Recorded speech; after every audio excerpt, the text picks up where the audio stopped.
Patay ang isang lolo ng pagsasaksakin sa leeg ng lasing na lalaki sa Davao City.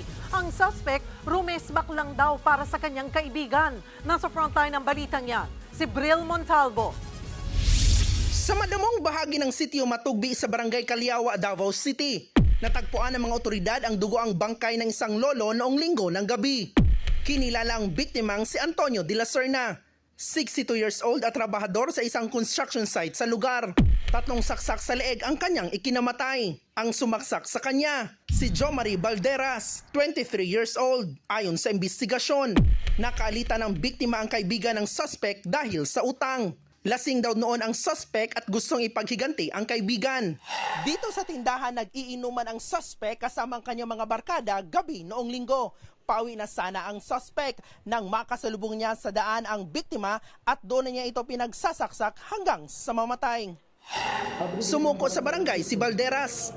Aminado siya sa krimen. Pinalo niya ng tubo ang kaibigan ko. Kaya nagpa-blatter siya. Kaya ayon, sinaksak ko siya. Intention ko talaga patayin siya. Humihingi din siya ng dispensa sa pamilya ng biktima. Hawak na ng mandog pulis ang suspect na mahaharap sa reklamong murder. Nagbabalita mula sa frontline, Bril Montalvo, News 5. Mga kapatid, Cheryl Cosim po, huwag maging huli at maging una sa lahat sa balitaan. Para sa tuloy-tuloy na talakayan sa Frontline, mag-follow at mag-subscribe sa social media pages ng News 5.